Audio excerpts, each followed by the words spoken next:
juga, teman-teman, karena saya memang tergelitik kenapa sih selama ini kalau BOP yang rata-rata ya, teman-teman, rata-rata ya, kendala utamanya adalah ketika dia sudah mau join ya, berkode agent dimintain, tapi di-push untuk AJI agak susah, apalagi ketika dia mau untuk ambil untuk dirinya sendiri gitu ya. Nah, lalu kemudian saya coba create satu materi, kemudian saya minta input dari Bro Sandi, kita coba aja gitu ya. Nah, benar apa yang dikatakan oleh rekan saya ini Bro Sandi, bahwa memang materi ini lebih ke produk, tapi memang tujuannya untuk merekrut teman-teman. Ya, nggak cuma produk aja yang ditonjolin di materi ini sebenarnya, akan tetapi gitu teman-teman, akan tetapi di materi ini pun kita akan kembalikan lagi. Tadi Bro Sandi sempat mention tentang desire state. Desire state itu artinya kita mau ingin apa sih? Nah, ini di materi ini ditonjolinnya ke situ, teman-teman. Ya, kita mau apa sih? Kemudian ini loh, ada produk, ada bisnis yang bisa bantuin dari yang teman-teman mau inginkan. Nah, itu yang akan di-provide di materi ini. Jadi setelah ini materi akan kami share. Saya share ke Bro Sandi dan teman-teman rekrutmen. Teman-teman silahkan kalau mau mempraktekkan gitu ya. Karena feel free kalau teman-teman misalnya punya model materi sendiri, nggak apa-apa. Kalau misalnya teman-teman pengen pakai materi ini, nggak apa-apa juga. Mana yang menurut teman-teman itu efektif, mana yang menurut teman-teman itu memang jadi trademark-nya teman-teman dan akhirnya berhasil. Yang penting itu kan bermanfaat, berhasil. Output-nya yang penting. Itu yang paling penting, teman-teman. Ya, cara boleh banyak, tapi yang penting adalah output-nya. Itu yang saya harapkan. Oke, saya akan share screen, teman-teman. Saya akan seolah-olah saya sedang presentasi BOP ya dengan materi ini, dan silahkan teman-teman untuk pay attention karena materinya cukup simpel, barangkali cuman ya 20 menit sudah selesai. Jadi memang efektif dalam hal waktu. Sekali lagi materi ini bisa dibawain personal, bisa dibawain di classroom yang besar, dan misalnya mau table talk pun bisa, teman-teman. Jadi memang relatif simpel banget ya. Saya akan share screen dulu. Oke. Ya. Sudah kelihatan kah? Sudah kelihatan, Bro? Sudah, Bro. Sudah ya? Oke, baik. Jadi judulnya adalah Jurus Jitu Hidup Kaya, Bahagia, dan Bermanfaat ala Zaman Now, teman-teman. Ya. Jadi materi ini memang langsung ke tujuan kita, ya.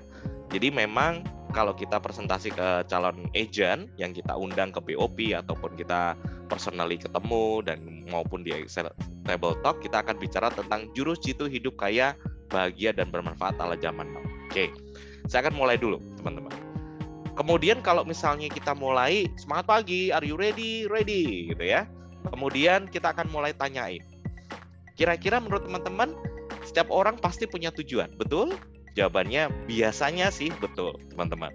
Ya, ketika dia sudah punya tujuan, bagaimana jika tujuan itu kita kelompokkan menjadi 3 di awal? 3 di awalnya adalah kaya, bahagia, dan bermanfaat.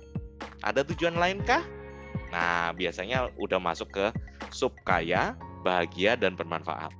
Ya, kita coba eksplor satu persatu. Kaya itu berarti kalau kita punya duit, kita bisa manfaatin untuk apapun, mau sedekah lebih banyak, mau misalnya kita beli aset lebih banyak pun bisa. Jadi punya banyak ruang untuk mengelola dan mengembangkan apa yang kita miliki, yaitu berupa uang, gitu ya. Kemudian yang kedua, kalau bahagia, berarti kalau kita menjadi seorang yang bahagia, vibrasinya akan bisa menarik orang lain untuk mendekat dan akhirnya ingin bekerja sama dengan kita, karena dia pengen juga jadi orang yang bahagia juga. Jadi frekuensinya akan sama, teman-teman. Ya. Yang ketiga, bermanfaat. Kalau kita bantu orang lain, pastinya kita punya rasa itu yang tidak terlukiskan. Jadi kita punya rasa itu yang akhirnya happy, tapi happy-nya itu long lasting, teman-teman. Tentunya dengan bantu orang lain, gitu ya. Karena spirit bantu orang lain itu membuat hidup kita menjadi jauh lebih bermakna. Nah, kalau misalnya kita ada di titik awal sekarang nih, teman-teman, tentunya kita melihatnya ke depan banget, yaitu titik tujuan kita mau apa. Tadi kita sudah mention kaya, bahagia, dan bermanfaat, gitu ya. Jalan pastinya nggak akan lurus dan nggak akan ada yang namanya jalan itu tanpa hambatan. Pasti jalannya berkelok-kelok, naik turun, kemudian juga tantangannya pasti banyak, teman-teman. Ya, yang penting kita sudah tahu titik tujuan kita mau gimana, mau apa, dan mau yang seperti apa, teman-teman. Gitu. Nah, kemudian kalau dipilih nih ya, disuruh milih, kira-kira kalau kita menuju ke tujuan, misalnya nih dari Jakarta mau ke Bandung gitu, ya, mau ke titik tujuan Bandung, kira-kira kalau disuruh memilih, ya pilihannya tentu saja yang efektif, hemat, dan punya manfaat atau punya privilege ke kita. Misalnya suruh memilih, ya, apakah dengan berlari itu bisa accomplish 3 hal ini? Apakah dengan naik sepeda ontel itu bisa nyampe ke tujuan dengan enak? Atau pilihan yang ketiga, naik Bumblebee? Biasanya jawabannya adalah yang ketiga, teman-teman. Karena lebih cepat, lebih nyaman gitu ya. Nah, siapa tahu nanti jadi robot kan gitu ya. Jadinya bisa terbang. Ini bercanda ya. Ini di luar dari penyampaian materi, teman-teman ya. Nah, kalau sudah sarana yang menuju tujuan itu kita sudah pilih, teman-teman. Tentu saja, teman-teman. Tentu saja akhirnya jadi kita bahas nih. Ya, yang pertama efektif. Kenapa sih sarana menuju tujuan? Waduh. Nih. Nah, kenapa sih sarana untuk menuju tujuan itu mesti efektif? Contoh, ya.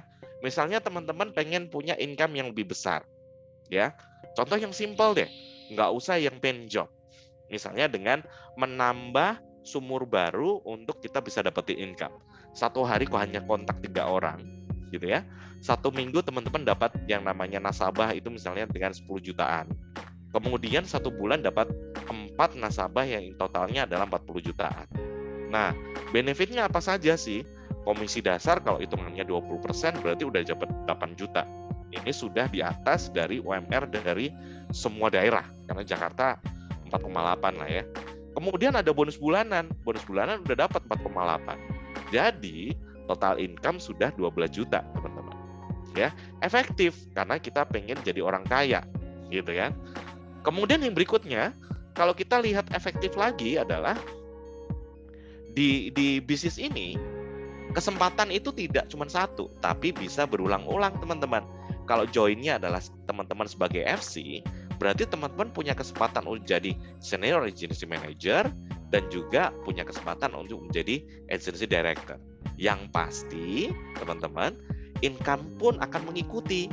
Ya, paling tidak kisarannya adalah naik sekitar 40%. Nah, ini efektif yang kedua, teman-teman. Efektif yang ketiga ada lagi, teman-teman. Ya, ada kesempatan untuk bisa dapetin yang namanya trip ke luar negeri. Kayak tadi di play video, yaitu ke Hokkaido, dan satu lagi adalah Swiss atau Prancis. Nah, ini adalah tiga efektif yang perlu teman-teman untuk bisa dapetin ketika teman-teman hadir di bisnis ini. Ya, saya nggak bilang gabung, saya nggak bilang join, tapi saya bilang hadir di bisnis ini. Ya, ini bahasa NLP lagi nih sekali lagi. Nah, yang kedua, teman-teman. Kalau teman-teman misalnya hadir di bisnis ini, hemat loh, teman-teman. Teman-teman hanya perlu menyisihkan 225.000. Ini pun untuk 2 tahun, teman-teman. Teman-teman bisa bayangin, kalau misalnya 225 dibagi 2 tahun per bulannya, ya let's say aja 10.000 gitu, teman-teman. Ya, malah justru kurang 8 ribuan. Jadi hemat banget. Ya, yang kedua waktu bisa diatur sesukanya. Jadi di sini saya nggak bilang bahwa apa yang kami tawarin ini adalah sesuatu yang gratis tanpa modal. Enggak, perlu modal, tapi modalnya minim banget. Ya. Dan yang kedua, waktu yang ditawarin itu nggak harus yang 9 to 5. No. Akan tetapi teman-teman bisa atur sendiri. Enggak juga waktunya itu free waktu, free time gitu ya. Itu enggak, tapi memang butuh waktu dan waktunya bisa diatur sendiri. Ya, bisa di-manage sendiri. Kemudian yang ketiga, punya manfaat. Kenapa, teman-teman? Profesi yang teman-teman nanti akan lakukan itu adalah pekerjaan yang mulia. Kenapa? Karena sharing tentang bencana kehidupan dan yang pasti untuk kita dapetin solusinya supaya orang yang kena bencana kehidupan ya sudah punya yang namanya solusinya ini. Atau orang bisa prepare nih ketika jangan sampai bencana kehidupan itu hadir gitu. Nah, Jadi ceritanya tentang apa? Ceritanya simpel banget. Ini adalah kisah nyata yang memang ada di sekitar kita, teman-teman. Ya. Jadi ada artis, ada survei juga, dan ya teman-teman bisa lihatlah di berbagai macam video media massa yang memperlihatkan bahwa memang ya bencana kehidupan itu wajib dicegah gitu. Ya. Nah, ini contoh. Ada satu keluarga ya, 2 anak 1 istri. Jangan dibalik ya, teman-teman ya. Nah, kemudian yang jadi pencari nafkah utama adalah si bapak. Si anak ini tugasnya ya belajar, sekolah gitu ya. Ibunya adalah sebagai ibu rumah tangga gitu ya.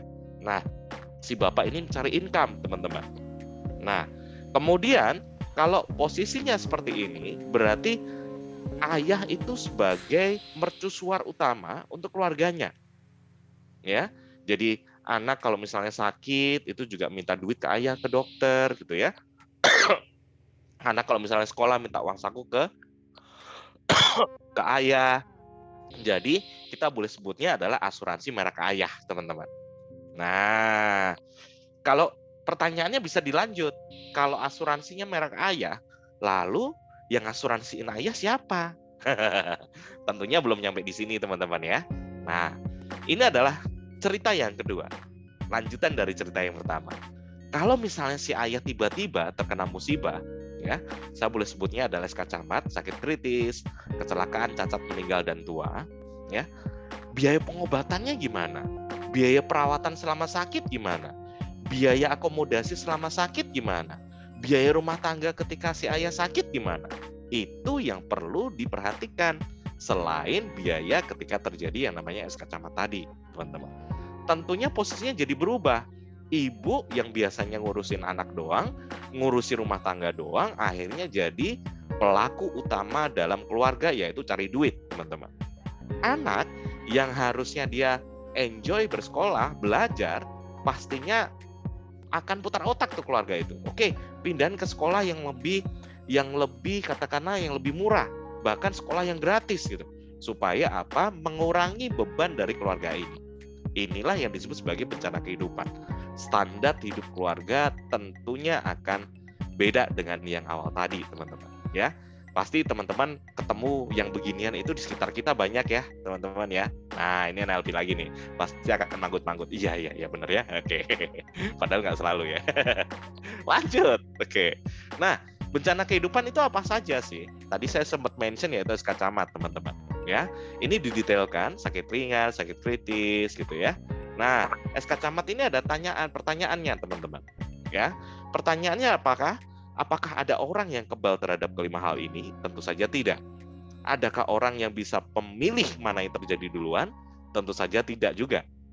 Apakah ada orang yang tahu kapan terjadinya? Tentu saja tidak. Kemudian kalau kejadian amit-amit, apakah ada orang yang bisa memplanning dari kantong mana dia ngambil duitnya? Tentu saja belum. Kemudian kalau misalnya kejadian amit-amit, pastinya nggak akan ada orang yang tahu habis berapa. Ya, beda dengan nginep di hotel. Sehari 1 juta, kita nginep 5 hari jadinya 5 juta. Sudah tahu teman-teman. Kalau nginepnya di rumah sakit tentu saja beda. Kita nggak pernah tahu kapan keluarnya, kita nggak pernah tahu berapa bilnya. Ya, maka dari itu kita udah siapin bilnya dari sekarang, teman-teman. Ya, oke. Yang